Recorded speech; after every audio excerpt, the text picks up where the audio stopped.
तो hello everyone, welcome to my YouTube channel. आज हम पढ़ेंगे कम्युनिकेशन के बहुत ही इंपॉर्टेंट टॉपिक के बारे में, जो कि various of communication. Exam point से बहुत ही ज़्यादा इंपॉर्टेंट होता है, क्योंकि एग्ज़ाम में पूछने के बहुत ही इसके ज़्यादा चांसेस होते हैं। तो वेरियस ऑफ कम्युनिकेशन के मीनिंग को हम समझेंगे। तो सबसे पहले हम समझेंगे कि व्हाट इज़ अ बेवियर। बेवियर क्या होता है? जैसे कि आप कोई काम कर वर्क करने जा रहे हैं, उसमें आके कोई आपको डिस्टर्ब क्रिएट कर रहा है, आप ना ही आपके वर्क को करने दे रहा है, ना ही वो वहाँ से जा रहा है, आप उससे डिस्टर्ब हो रहे हैं, तो क्या है आपके लिए? वह बेवियर है, ठीक है। जिससे आप अपने टास्क को या अपने अचीवमेंट को पूरा नहीं कर पाएँ, तो उसे हम बेवियर्स ही बोलेंगे, ठीक है। तो कम्युनिकेशन में कैसे वेरियस होता है? जैसे कि आप किसी से बहुत ही अच्छे से कम्युनिकेट कर रहे हैं और उसी बीच कोई दूसरा व्यक्ति आया आपको डिस्टर्ब कर दिया, तो आप उस व्यक्ति से कम्युनिकेट नहीं कर पाएंगे, अपनी बातों को उस व्यक्ति को नहीं समझा पाएंगे। तो उससे क्या होता है? उससे बैरियर्स क्रिएट होता है, तो उसे हम बैरियर्स ऑफ कम्युनिकेशन कहते हैं। तो चलिए देखते हैं। Communication barriers are the factor that obstruct the effectiveness of communication. The result is mismatch between understanding of the message by the sender and the receiver. तो इसका मीनिंग जैसे कि हमने आपको बताया कि बैरियर्स कैसे क्रिएट होता है। जैसे कि आप किसी व्यक्ति से बात कर रहे हैं, जैसे कि कम्युनिकेशन के लैंग्वेज में हम इसको देख लेते हैं। जब सेंडर रिसीवर को मैसेज भेजता है, तो उस बीच में कोई भी चीज़ आके उस चीज़ को और सेंडर एंड रिसीवर के बीच के कम्युनिकेट को डिस्टर्ब कर रही है, तो उससे मिसमैच हो जाएगा। जैसे कि वो सेंडर जो अपनी बात को कहना चाहता है, वो रिसीवर उसको नहीं समझ पाएगा। तो वैसे ही जैसे कि आप कहीं मार्केट में हैं, आप किसी अपने फ्रेंड से बात कर रहे हैं, ठीक है। तो उसी बीच एक ट्रक आई जिसने बहुत ज़्यादा तेज़ी से हॉर्न पिक किया, तो उससे क्या हुआ? आप डिस्टर्ब हो गए। आप अपने दोस्त से बहुत अच्छी बातें कह रहे थे, बट वो उस बात को अच्छे से नहीं सुन पाया। तो उस समय जो भी इंफॉर्मेशन है उसमें क्या हुआ? मिसमैच हो गया, ठीक है।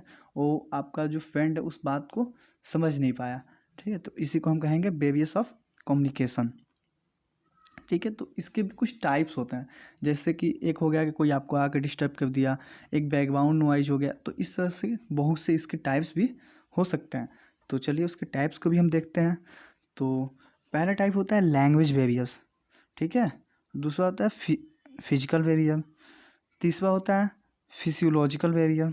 चौथा होता है साइकोलॉजिकल बैरियर। पांचवा होता है एटीट्यूडल बैरियर, ठीक है।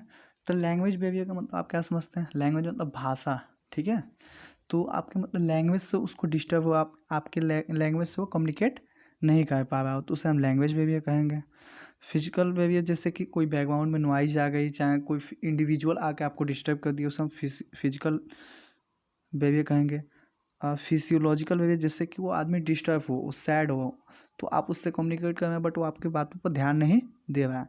साइकोलॉजिकल वो कोई इंडिविजुअल अपने माइंड से ही डिस्टर्ब हो और आपकी बातों पे ना अमल कर रहा हो, ना ही आपकी बातों में इंटरेस्ट रखता हो। एटीट्यूडियल वे भी जैसे कि आप किसी से बात कर रहे हैं, बट वो आपको एटीट्यूड दिखा रहा है, बट वो आपकी बातों को सुनना नहीं चाहता, वो अलग ही धुन में मग्न है, तो उसे हम एटीट्यूडियल बिहेवियर कहेंगे। तो एक एक करके इस सारे बेबियर्स को हम डिफाइन करेंगे और आपको समझाएंगे, ठीक है। तो सबसे पहले हम देखते हैं लैंग्वेज बैरियर्स को, ठीक है। तो जो लैंग्वेज बैरियर होता है, language barriers related to use of words, gestures and different language that are used to communicate by sender and receiver. The same statement may carry different meaning from different people. This affect the process of effective communication. जैसे कि language barrier कैसे create होगा? जैसे कि मान लीजिए आप होते हैं बिहार में, ठीक है। आप चले गए कर्नाटक में, ठीक है। तो वहाँ पे क्या कन्नड़ बोली जाएगी, आप यहाँ से क्या सीख के जा रहे हैं? बिहारी भाषा सीख के जा रहे हैं। तो इससे क्या होगा? आपको वहाँ की भाषा समझने में डिस्टर्बेंस होगी और वहाँ के लोगों की आपकी लैंग्वेज समझने में डिस्टर्बेंस होगी। तो इससे क्या होगा? आप ना उनसे अच्छे से कम्युनिकेट कर पाएंगे और ना ही वो हमसे कम्युनिकेट कर पाएंगे। तो ये क्या है? लैंग्वेज बैरियर है, ठीक है। जैसे कि आप मान लीजिए कि कोई यूपी का आदमी है, वो चला गया केरल में, तो केरल में ज़्यादातर लोग इंग्लिश ही बोलते हैं, ठीक है। और यहाँ से हिंदी बोलने वाले यूपी में है, तो एक वहाँ पे जाएंगे तो वहाँ पे उनकी लैंग्वेज को ये ना समझ पाएंगे और ना ही वो लोग इनकी लैंग्वेज को समझ पाएंगे। तो क्या हो रहा है? यह एक लैंग्वेज बैरियर्स है, ठीक है। और कुछ लैंग्वेज बेरियर्स ऐसे होते हैं जैसे कि कुछ सेंटेंस होते हैं उसका मीनिंग आपके लिए कुछ अलग है और आप जिससे कह रहे हैं उनके लिए उस वर्ड का मीनिंग अलग है। तो ऐसे भी वो डिस्टर्ब हो जाते हैं, जैसे कि आप कहना चाहते हैं कुछ और उस मीनिंग उस लैंग्वेज का अर्थ कुछ और निकाल लेते हैं, तो उससे उनका इनके बीच का इफेक्टिव कम्युनिकेशन नहीं हो पाता है सेंडर एंड रिसीवर के बीच। तो हमें इस बात का ध्यान रखना चाहिए कि जो हमारा रिसीवर है, ठीक है, और जो हमारा सेंडर है, वो दोनों मतलब सेम लैंग्वेज में कम्युनिकेट करें, जिससे वो अच्छे से कम्युनिकेट कर पाएंगे, इफ़ेक्टिव कम्युनिकेशन होगा, जिससे वो सारी चीज़ें अब सेंडर रिसीवर को बता पाएगा और रिसीवर उसको सब चीज़ों को समझ कर फीडबैक सेंडर को देगा कि हम आपकी इन्फॉर्मेशन से सेटिस्फाई हैं, हम आपकी इन्फॉर्मेशन को समझ चुके हैं, ठीक है। तो ये सब लैंग्वेज बेरियर के ही अंदर आता है। आगे देखते हैं हम फिजिकल बेरियर के बारे में, ठीक है। दूसरा हम बेरियर को देखेंगे जो कि है फिजिकल बेरियर। फिजिकल बेरियर्स में prevent an individual from being able to interpret non verbal other physical barriers included.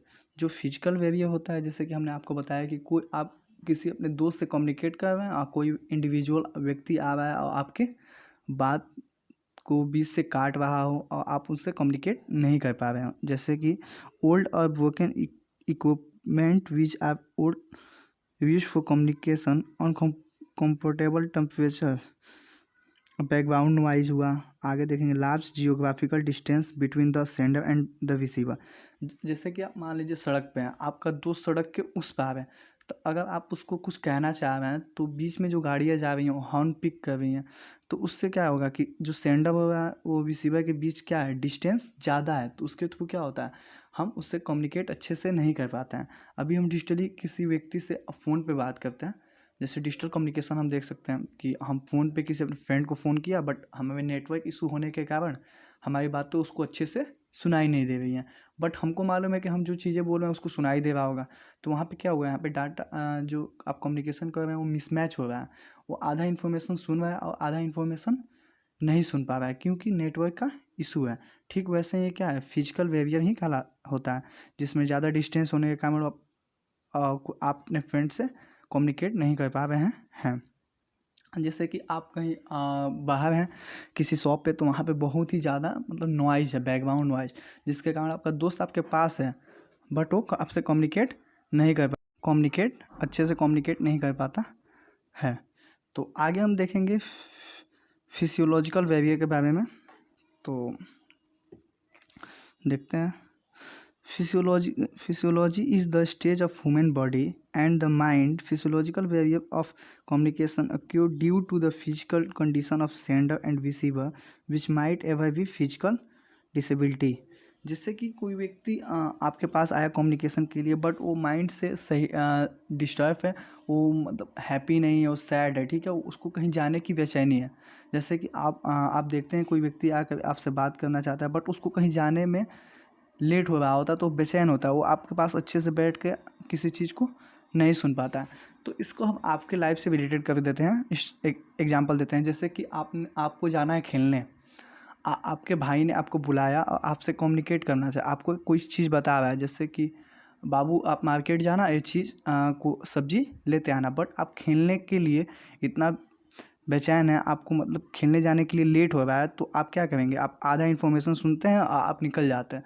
तो उससे क्या होता है कि आप उनकी पूरी इन्फॉर्मेशन को ले नहीं पाते, आप मार्केट में जाते हैं तो कुछ चीज़ें नहीं ला पाते हैं।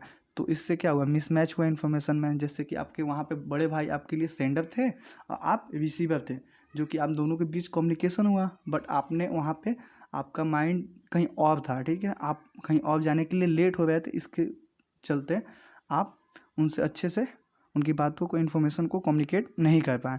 तो ये क्या कहलाता है, फिजियोलॉजिकल बेरियर कहलाता है। आगे हम देखते हैं साइकोलॉजिकल बेरियर, ठीक है। तो psychological barrier represent people state of mind we all the repetitive to information when we are happy. If however we have personal problems, these affect communication। जैसे कि फेयर, जो कि साइकोलॉजिकल बेरियर क्या होता है, साइकोलॉजिकल बेरियर हम कह सकते हैं कि आप कहीं बहुत से लोगों के बीच में रिप्रेजेंट हैं, आपको अपने आप को रिप्रेजेंट करना है, बट आप नर्वस हैं, ठीक है, और आप अपने बातों को वहाँ पे कम्युनिकेट नहीं कर पा रहे हैं, या आप माइंड से डिस्टर्ब हैं, आप हैप्पी हैं बट आप अपने आप को वहाँ पे रिप्रेजेंट नहीं कर पा रहे हैं। तो ये क्या है, आपके सब पर्सनल प्रॉब्लम्स है। जैसे कि आपको स्टेज पे जाएंगे, कहीं आपको बोल दिया जाए बोलने के लिए कुछ लाइंस, तो बट आप यहाँ स्टेज से नीचे आप बोल सकते हो सब सारी चीज़ों को, बट स्टेज पे जाने के बाद से आपको नर्वसनेस फील होगा और आप अच्छे से कम्युनिकेट नहीं कर पाएंगे। जैसे कि अगर आप स्टेज पे गए तो आप वहाँ पे सेंडर हुए हैं, और बाकी जो ओरिएंटेशन हॉल में जो स्टूडेंट बैठे हैं वहाँ क्या हुए, आपके रिसीवर हुए हैं, तो आप कुछ भी उनके सामने कहने जाएंगे तो वो आपसे कम्युनिकेट करेंगे। तो अगर आप अच्छे से कम्युनिकेशन नहीं कर पा रहे हैं तो वहाँ पे क्या होगा, आपका कम्युनिकेशन इफेक्टिव नहीं होगा, प्रॉब्लम्स क्रिएट होंगे और आप डर जाएंगे, ठीक है। तो ये सब क्या होते हैं, फिजियोलॉजिकल बैरियर होते हैं। आगे हम देखेंगे एटीट्यूडनल बैरियर, ठीक है। तो एटीट्यूडनल बैरियर आर बिहेवियर और perception that prevent people from communicating effective, ठीक है। जैसे एटीट्यूडल बैरियर में आपका बिहेवियर अगर सही नहीं है, अगर कोई व्यक्ति आपसे कम्युनिकेट करना चाहता है बट आपका बिहेवियर अच्छा नहीं है, ठीक है, आप उनसे अच्छे से पेश नहीं आते हैं, तो क्या कहलाएगा, एटीट्यूडल बैरियर कहलाता है।